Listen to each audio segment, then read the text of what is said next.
We swam around in the catfish pond all day long.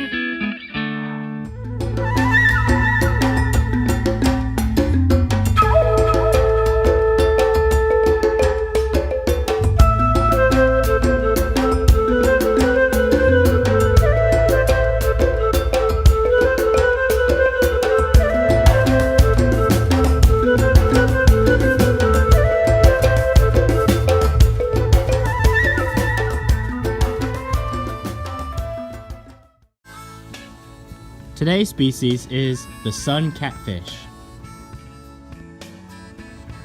One easy way to identify a sun catfish is it will have a black spot right behind its gill plate.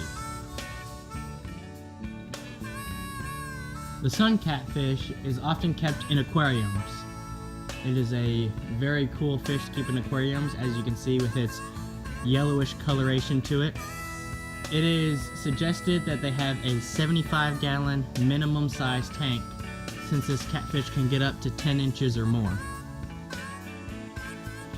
This catfish is native to India, and as you can see, it has the same body structure as the North American channel catfish.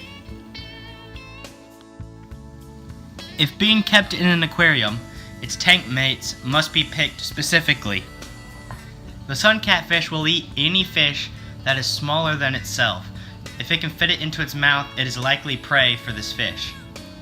If you notice in this video, you may see some African and South American cichlids, some silver dollars, and probably some other catfish. Those are perfect examples of tank mates for the sun catfish.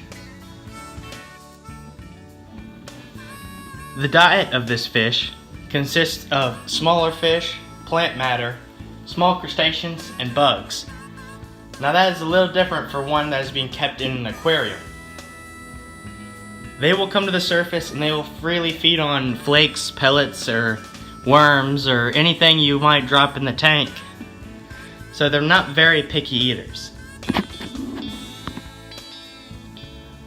Like most catfish species, the sun catfish is nocturnal, so it will mainly feed at night. They like to live in caves or in between structure under the water, and that is where they'll feel most safe.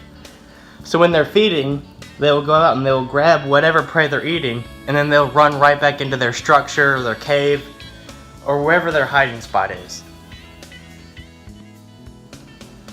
Breeding with this species usually occurs in Thailand. That is where they'll be bred for aquariums. In the wild, they are considered endangered. These two specimens I have here in this tank are very pretty. They're very good specimens for the sun catfish. Now, as I said, back in their homeland of India, they're listed as vulnerable and threatened. So their populations are declining in the wild. Not only are these fish used in aquariums, but back in their homeland, they are also a very important food fish. And that, plus pollution and loss of habitat, is one of the reasons why this species is endangered. Humans are not the only animals that prey on the sun catfish.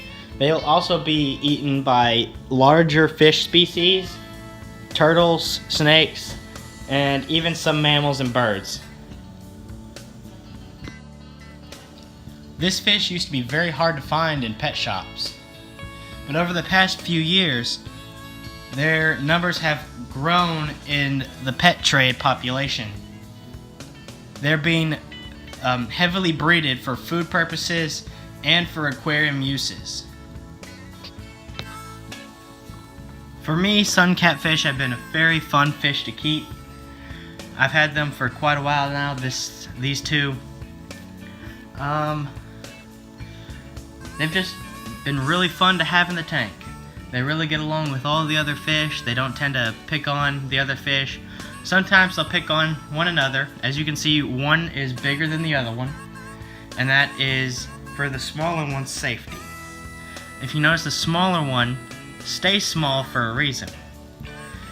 If that other catfish was the same size as the biggest catfish, then they would be fighting. and it's not good for those two catfish to fight because I don't want one of them to hurt themselves. So as a defense mechanism, that smaller sun catfish, it tends to stay small to avoid confrontation with the bigger catfish. Now these two catfish, as you notice, they're out during the daytime. As I said, they're nocturnal, but they've just grown accustomed to me and when I'm feeding them, and usually when I'm around the tank up close, it's feeding time, and I've gotten to where they'll feed right out of my hand. I'll feed them shrimp pellets, they'll eat just the normal cichlid pellets that I feed the fish. Well, I hope you guys enjoyed this video on the sun catfish, and they've been a very amazing fish for me, and I really love them.